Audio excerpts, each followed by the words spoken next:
एक समय था जब शाहरुख से एक पत्रकार ने पूछा कि क्या कभी दर्शक सलमान, शाहरुख और आमिर को एक साथ किसी फिल्म में देख पाएंगे, तो शाहरुख का जवाब आया, क्या तीनों आमिर खान, सलमान खान, शाहरुख खान कभी तीनों एक फिल्म में देखे जा सकते हैं? कभी तो कैसी फिल्म आप अफोर्ड कर सको तो ऑफर कर दो बेटा, चड्डी बनियान बिक जाएगी तीनों को साइन करते करते।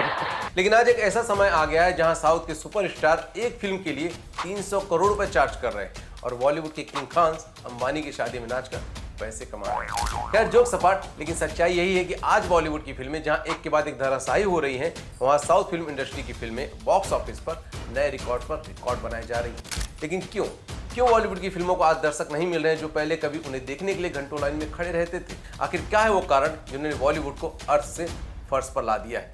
तो आज की वीडियो में इन सारी सच्चाइयों को अनबॉक्स तो करेंगे ही, साथ में ये भी बात करेंगे कि कैसे अल्लू अर्जुन की upcoming film Pushpa 2 the rule ने न सिर्फ बॉलीवुड के बड़े बड़े स्टार को टाटा बाय बाय खत्म बोलने पर मजबूर कर दिया है, बल्कि देश के कुछ नेताओं की नींदें भी उड़ा दी है।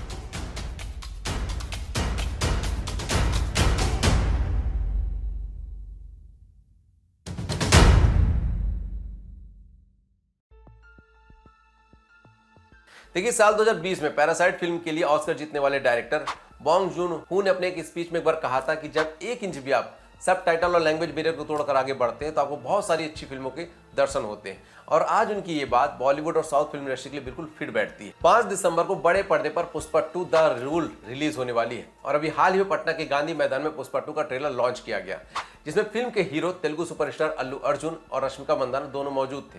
और उस दिन का आलम यह था कि अल्लू अर्जुन की एक झलक पाने के लिए बिहार की जनता न सिर्फ टावर पर चढ़ जाती है, बल्कि पुलिस को उन्हें कंट्रोल करने के लिए लाठियां भी चलानी पड़ती है। खास अंदाज और विशेष जगह पर लॉन्च किया गया।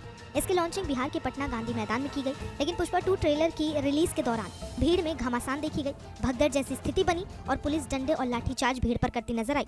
देखिए, किसी भी फिल्म स्टार को देखने के लिए लोगों की भीड़ जुटना कोई नई बात नहीं है, लेकिन ये पहली बार हुआ जब किसी नॉर्थ स्टेट में साउथ के सुपरस्टार को देखने के लिए इतनी भारी भीड़ पहुंची थी। और भीड़ भी ऐसी थी जिसे देखकर बिहार के नेता भी बोले होंगे, ये ससुरा, इतना भीड़ तो हम अपना रैली में कभी पैसा दे के भी लोगों को नहीं बुला पाया जितना ये लोग पुष्पा को फ्री में देखने में आ गया है। खैर जोक सपाट आ गए, लेकिन डायरेक्टर बॉन्ग जून-हो की कही बात आज बिल्कुल सही साबित हो रही।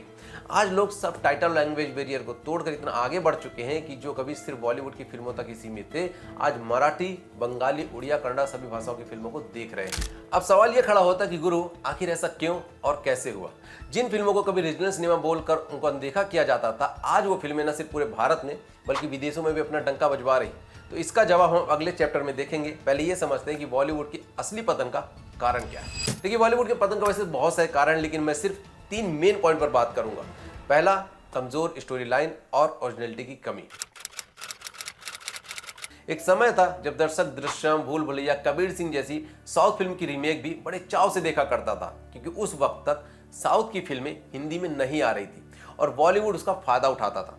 साउथ की जो फिल्में बॉक्स ऑफिस पर अच्छी कमाई करती थी, उनके राइट्स खरीदकर उनको हिंदी भाषा में बनाकर ऐसे पेश करती थी जैसे वो उनकी खुद की क्रिएटिविटी हो।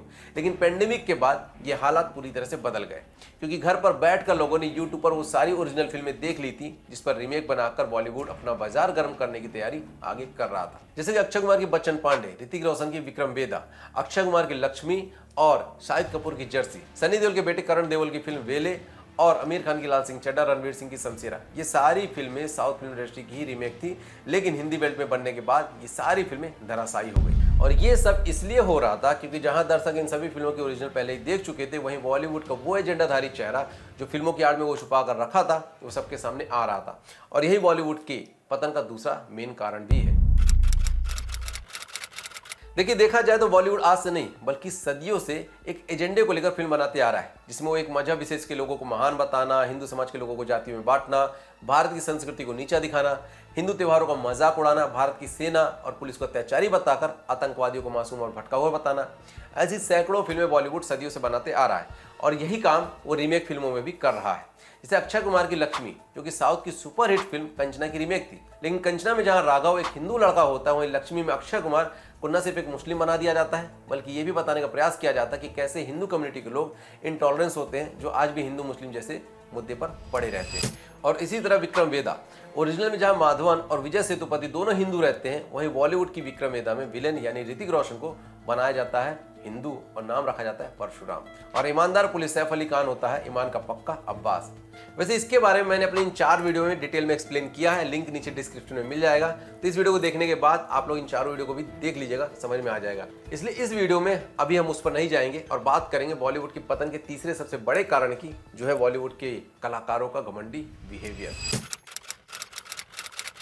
देखिए, पेंडेमिक 2020 के पहले अगर देखा जाए तो बॉलीवुड की फिल्में ही लोगों के दिलों पर राज कर रही थी, लेकिन 14 जून 2020 को सुशांत सिंह राजपूत की हत्या के बाद हालात पूरी तरह से बदल गए। जो बॉलीवुड के लोग संजय दत्त के जेल जाने के समय एकजुट होकर खड़े हो गए थे, वो लोग सुशांत सिंह की मौत पर पूरी तरह से शांत पड़े थे। जो बॉलीवुड के कलाकार अपनी फिल्मों में नशे को लेकर ज्ञान देते थे, उनके खुद के नाम ड्रग्स के मामले में आने लगे थे और इस बात को लेकर देश की जनता में जो गुस्सा था वो बॉयकॉट बॉलीवुड के रूप में दिखाई दे रहा था।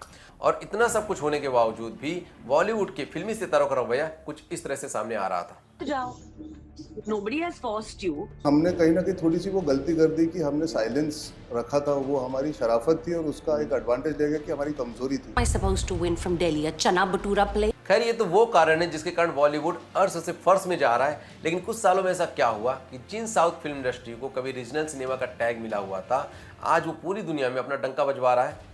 आई जानते चैप्टर नंबर 2 में। देखिए, साउथ की फिल्मों की अगर बात करें तो पहले उनकी फिल्में उनकी क्षेत्रीय लैंग्वेज में हुआ करती थी, जिसका फायदा बॉलीवुड उठाया करता था और उनके राइट्स खरीदकर उनकी रीमेक बनकर करोड़ों कमाता था। लेकिन बाहुबली फिल्म आने के बाद भारतीय फिल्म इंडस्ट्री में जैसे एक नई क्रांति आई। उत्तर दक्षिण भाषा को लेकर जो एक खाई राजनेताओं ने बना रखी थी, बाहुबली मूवी आने के बाद वो खाई भरते हुए नजर आई।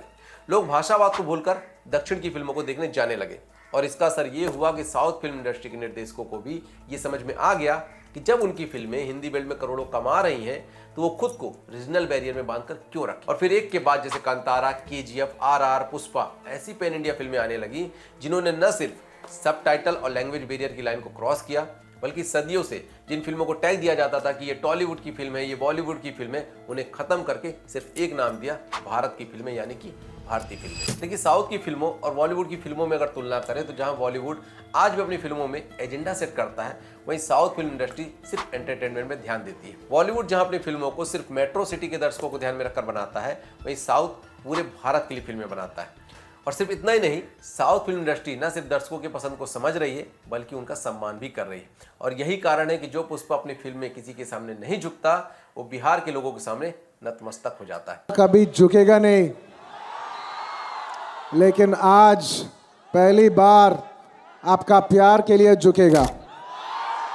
खैर, आने वाले 5 तारीख को पुष्पा 2 बॉक्स ऑफिस के कौन से रिकॉर्ड को तोड़ेगी, कौन से नए रिकॉर्ड बनाएगी, वो आने वाला वक्त बताएगा। लेकिन मैं अभी आप लोगों को इतना जरूर बता सकता हूं कि जिस तरह से अल्लू अर्जुन ने पुष्पा 2 के लिए 300 करोड़ रुपए चार्ज किए हैं, वो बॉलीवुड के बड़े से बड़े स्टार के मुंह पर किसी तमाचे से कम नहीं है। शाहरुख खान, आमिर खान, सलमान खान, अक्षय कुमार, रणवीर सिंह, जो बॉलीवुड के सबसे महंगे कलाकारों की श्रेणी में आते हैं, वो भी अल्लू अर्जुन की इस 300 करोड़ की फीस चार्ज के आसपास दिखाई नहीं दे रहा है। और जिस तरह से पुष्पा 2 को लेकर उत्तर भारत के दर्शकों में उत्साह दिखाई दे रहा है, वो देश के कुछ राजनेताओं के लिए खतरे की घंटी से भी कम नहीं है। क्योंकि सदियों से कुछ राजनेताओं ने उत्तर दक्षिण भाषा को आधार बनाकर जिस तरह से देश को बांटने का काम किया है, उसे बाहुबली, आरआरआर, कांतारा, पुष्पा जैसी पैन इंडिया फिल्में एक कर रही हैं। लोग आज भाषावाद की राजनीति से ऊपर उठकर आगे आ रहे हैं और जो भारत कभी दक्षिण उत्तर में बटा हुआ था, उसे एक करके सिर्फ और सिर्फ भारत बना रहे हैं। बाकी आप लोगों का इस बारे में क्या कहना, कमेंट्स करके अपनी राय जरूर दीजिएगा। वीडियो पसंद आया हो तो लाइक करके और लोगों को शेयर कीजिएगा। बाकी चैनल को अभी तक सब्सक्राइब नहीं किया है तो कर लीजिए। मिलता हूं जल्द नए वीडियो में, तब तक लिए जय हिंद, वंदे मातरम।